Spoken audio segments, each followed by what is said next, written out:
नेपाल, बांग्लादेश, पाकिस्तान, श्रीलंका की करेंसी नहीं गिरती, क्या कारण है? हिंदुस्तान का रुपया पतला होता जा रहा है।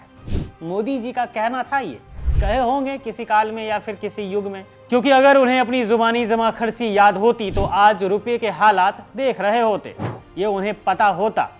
तो दोस्तों, बात ऐसी है कि 2014 में नरेंद्र मोदी ने सत्ता संभाली देश की, जब $1 के लिए 58 रुपये 58 पैसे चुकाने पड़ते थे। आज दिसंबर 2025 में वही डॉलर 90 के पार पहुंच चुका है, लगभग 50% की गिरावट, वो भी महज 11 सालों में। गुजरात के तत्कालीन मुख्यमंत्री मोदी ने 2013 में कहा था, रुपये की गिरावट के साथ साथ प्रधानमंत्री की साख भी गिर रही है। आज वे खुद प्रधानमंत्री हैं, लेकिन रुपये की यह लगातार 7वीं साल की गिरावट पर एक शब्द भी नहीं कहा है उन्होंने। विश्व गुरु बनने का दावा करते हुए मोदी सरकार ने रुपये को अस्पताल में भर्ती कराने का वादा किया था, बोला था कि इलाज कराएंगे, पर अफसोस अब तो रुपया आईसीयू में पहुंच गया है। 2024 में ही 2.8% की गिरावट आई थी दोस्तों रुपये में, और 2025 के पहले 2 महीनों में अतिरिक्त 1.8% की गिरावट का सामना करना पड़ा। आरबीआई ने $80 अरब खर्च कर इसे रोकने की कोशिश की, लेकिन नाकाम रही। यह सिर्फ आंकड़ों की बात नहीं है दोस्तों, बल्कि हिपोक्रेसी की बात है। 2013 में मोदी ने यूपीए की सरकार पर चुटकी ली थी। कांग्रेस और रुपये के बीच प्रतियोगिता चल रही है, कौन ज्यादा गिरेगा। आज भाजपा की सरकार में वही गिरावट हो रही है जो वे विपक्ष में रहते हुए ताना मारते थे। उन्होंने कहा था कि रुपये की कमजोरी से व्यापारी बोझ तले दब जाएंगे, विश्व व्यापार में भारत टिक नहीं पाएगा।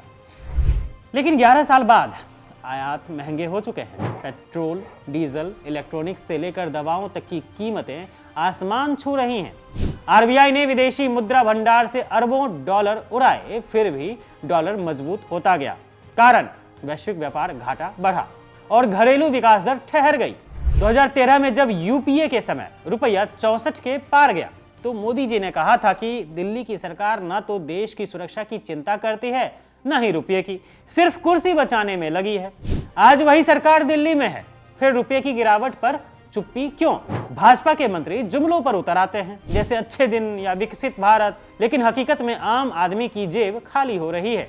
निर्यातक थोड़ा लाभान्वित हो सकते हैं, लेकिन आयात पर निर्भर 90% अर्थव्यवस्था पर बोझ बढ़ा है। कांग्रेस ने सही कहा था, मोदी ने रुपये को 34% गिराया, जो आजादी के बाद किसी भी प्रधानमंत्री से ज्यादा है। यह गिरावट सिर्फ आर्थिक नहीं बल्कि विश्वास की है। मोदी ने कहा था कि रुपये की मजबूती से प्रधानमंत्री की गरिमा जुड़ी है।